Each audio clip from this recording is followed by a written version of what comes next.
Hello, I'm Richard Ridge for Broadway World. The Tony Awards are Broadway's biggest night. They'll be broadcast from Radio City Music Hall this Sunday night. And we're here at Radio City to bring you a sneak peek at the Tony Awards official green room, which was designed by Cunard and one of Broadway's favorites, Krysta Rodriguez, who is also about to step into the iconic role of Roxy Hart in the smash hit musical Chicago beginning on June 15th. Let's start our tour. We're sitting in your room, right? In my room, yes, exactly. This is the green room for the Tony Awards happening this Sunday, everyone's favorite day. Yeah. And we're going to kind of we created this experience for people to be able to relax and have kind of a fun, intimate moment while you're calming yourself, centering yourself before you go present or perform or anything like that. Yeah. I never knew this side of you. You know, it's something that I've always done, even as a kid. I just would walk into rooms and redesign them in my head. Around the pandemic, when it was, tougher to be an actor, I was like, when do I get an opportunity to just really give something its full chance that I've never done before? So I started my own company and then was just sort of on my own, completely on my own. And then we... my good friend Jeremy Jordan was doing Great Gatsby. He asked me to design his dressing room just as a way for us to hang out. And and again, I did that all by myself and was just in there kind of trial and error and figuring it out. And then we took pictures of it, ended up in the New York Times. And then that season, all of a sudden, right away, I had 3 requests, 4 requests, 5 requests for dressing rooms because, the seasons are so concise that, they're all happening at once. Yeah. So I called on my old friend Tyler, who we went to the same high school. He's also a Broadway performer. He's in Moulin Rouge. And I said, I need help. I need, an assistant. And now he's fully my right hand. I couldn't do any of this without him. So he is, helpful, instrumental, and he comes between shows and helps me unload furniture, and we have production meetings while he's in the dressing room, and we design these things in a great collaboration. So that's sort of, once I had that second hand, we were able to take on a lot more. And then it's turned into, we've done a few experiential rooms. We did the Stay Gold Suite at the Chatwall Hotel for outsiders. We did the Mamma Mia immersive room at the Hyatt Regency in Times Square. And once we did that, we were sort of connected with a PR company who connected us with Cunard and asked if we wanted to sort of pitch our ideas for the green room. And once we did, we were hired, and here we are. Okay, we're in the basement of Radio City Music Hall, which we have been to many, many times. This is stunning. You feel like you're actually on a Cunard ship. I mean, what you've created here is so beautiful. There's an incredible energy in this room. Yeah. There's this calmness and everything else. That's exactly what I wanted. I wanted to feel like you were in a cozy living room, like you were at a hotel bar, something that felt warm and cozy and not like you had walked into a stark event space in any way. I didn't want to feel like you were in something that was temporary. I wanted it to feel like you lived here. So you're about to step into the iconic role of Roxy Hart beginning on June 15th in the smash hit production of Chicago at the Ambassador. Yes. How excited are you? I'm so excited. It's such a dream. It's been a show that's always been on my dream list, but as the years go on, you never know if it's going to happen, and now it's happening. It's so exciting. Okay, I told you Candor and Ebb are my all-time favorites. Yes. So Liza, you got to play Liza on Halston, of course, Ewan McGregor, that incredible miniseries. What's it like so far? What have rehearsals been like? Rehearsals have been amazing.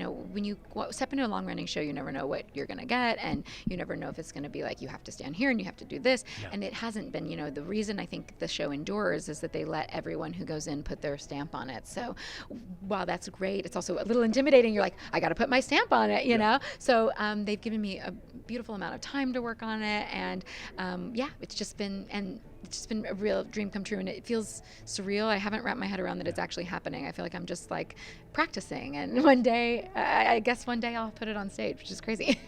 But you get to do Fosse, oh my gosh. via Anne Reinking. This is must be a dream. Working with Chelsea James, who's the dance captain, there's a legacy around Fosse, and I already know that there's a language that I want to honor. So I'm always asking, how do the fingers look, and where's the waterfall? I sort of already know the vocabulary, and she is able to help keep it safe. It's in good hands. I love the Fosse vocabulary. Yes. Waterfall? Waterfall, yes. That's where your hands are down so that if there was a drop of water, it would fall right off your wrist. Andy Blankenbuehler, he's also such a choreographer that has that, and I love it because you never forego the story. The story is always so important, and it's the reason we're doing this is there's a moment where we kind of turn, and they call it stirring the drink, and if you know in your hand an imagery of stirring a drink, you're doing the move right. Rather than just swinging your hand around, you're stirring something. And so, I learned that a lot from Andy. He always had a story in his mind, and it helps you remember the choreography. It helps you implement the choreography in a way that feels organic, that feels pedestrian but elevated. And so I think I was really lucky to have that sort of experience, someone who likes to tell a story through that vocabulary, and I'm taking it here. One of the great things about Chicago is the Roxy number that you get to do with your boys. Everybody gets to put their own spin on that incredible part of the show. Yes. Have you sort of created that vocabulary, the Krysta, Roxy? Yeah, I think so. What I really love been leaning into, and I'm getting older, and as Roxy says, I'm older than I ever intended to be. And I think that's I always like to pick kind of one thesis of a character and branch out from there. And I think so much comes from Roxy's fight to stay young and relevant. I mean, she says, when I look at I look in Amos's eyes, I'm always a kid. Yeah. I think that's really important to her, and I understand it as I get older and I start to, I've been really lucky to revisit roles that I played as a young person. So Spring Awakening, I got to do 10 years later. Chorus Line, I got to do 10 years later. Into the Woods, I got to play 8 months later on the tour at a moment's notice. Smash, I got to kind of revisit things that I feel like I'm older, more seasoned, more prepared to show crustier, more, lived in parts of me, seasoned like a cast iron skillet, and not seasoned like pepper, seasoned like, patinaed. And so I'm trying to lean into that of Roxy and not. So I think that monologue really is her really explaining what it's like to be aging and lose relevance, and what could happen in this third act of your life where it comes from killing somebody, but she might make it on vaudeville. That could be a dream fulfilled, and so many women don't get that experience. So the positives of how she has spun this murder into a positive, I'm trying to lean into. Okay, singing the iconic Candor and Ebb songs. Oh my God, the best. Funny Honey. Yeah. Now the ladder is terrifying. I can't believe it's allowed that I'm standing up on that ladder with no safety. Yeah. When I first got up there, I thought I can do this, and I'm I can't believe this is allowed. But I'm getting more comfortable with it, and getting to sing Funny Honey. It's such a perfectly structured song with the interjections of Amos trying to take responsibility for the murder, and then him realizing what happened and her realizing what's going on. It's it's such a fun. It's comedic. It's a torch song. Yeah. It's a set piece. It's really fun. Ladder climbing. You can add that to your resume, right? Well, when you get, this is a secret. When you get up to the top of it, there's a little note from Mel B that she left there. Yeah. So you're at the top where you're at eye level when you see the note from Mel B. It's what's been so great, I've done so many shows and I've done a lot, and you can't always let yourself look down on the ladder or otherwise and see how iconic you're in. But when you walk down the hallway of the Ambassador, they have all the names of everyone who's played all the parts from the history. And so when you really feel the history of who's played this part, it's really exciting. And to have a little note from Mel B, it's amazing. Have you seen yourself done up yet? Have you seen your wig? Have you seen your costumes? Okay. The wig. I have a wig fitting in 2 days.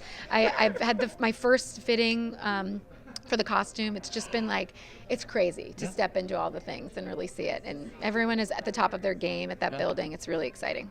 Have the best time at Chicago. And now let's go on a tour. tour. Go on a tour of the Tonys. Yeah. So is this the kickoff? Yes, we're here for a sneak peek of the green room of the Tony Awards, sponsored by Cunard, who is the foremost luxury cruise brand in the world. And we wanted to welcome you aboard. Welcome aboard, everyone.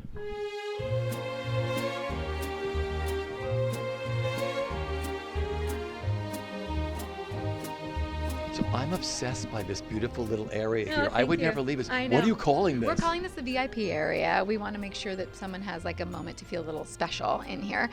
We have a lot of Broadway babies that have helped us put this together. All the floral arrangements are done by Kate Bailey, who's an actress in Death Becomes Her. We're partnering here with Cunard. Cunard has this slogan that I kind of jumped off the whole design, which is called Feel Famous, Sail Cunard. So we wanted you to feel famous whenever you got in here. Cunard is always on the forefront of bringing cultural enrichment to all their ships. They love to be able, a sponsor of the Tonys, to be able to bring it to the masses and feel it's such a great partnership of their cultural development. So we just wanted to feel like you're both experiencing Cunard and the Tonys at the same time, and that is how you feel famous.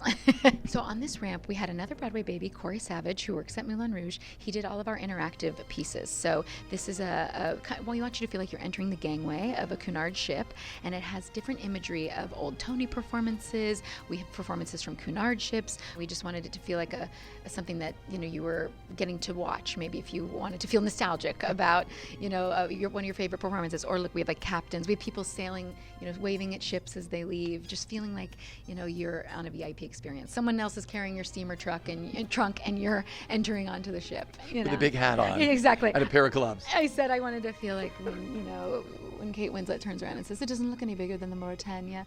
That's how I want you to feel when you're walking on. The living room is what we're calling it, is sort of a luxury area. I wanted to feel like you were not in a temporary space, but in something that was permanent, like your own famous living room, where you can kind of gab with your friends, have a great bite to eat. We have pre-batch cocktails from Cunard, specialty cocktails that they've created for us.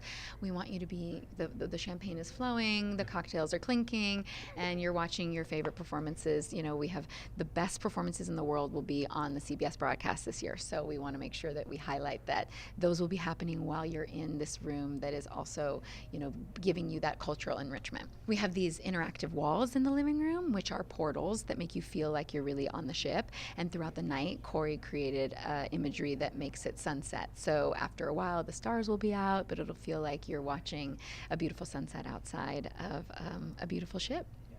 We have a little photo moment of the luggage cart. We wanted to feel like maybe you've stowed away on this beautiful ship. Corey also created some fun little Easter eggs where on Tony Sunday, the 4 Cunard ships will be at different areas around the world, and he labeled the trunks with those locations. So one of the ships will be in Poland, in Alaska, in Italy. So it'll feel like all the steamer trucks that you've collected the stickers from where all the ships are going to be. So in every piece we wanted to incorporate why are we at the Tonys and why Cunard, and it's because they are they're on the cultural forefront of theater and bringing it to the masses and wanting to keep these theatrical experiences alive. So we're so grateful for them.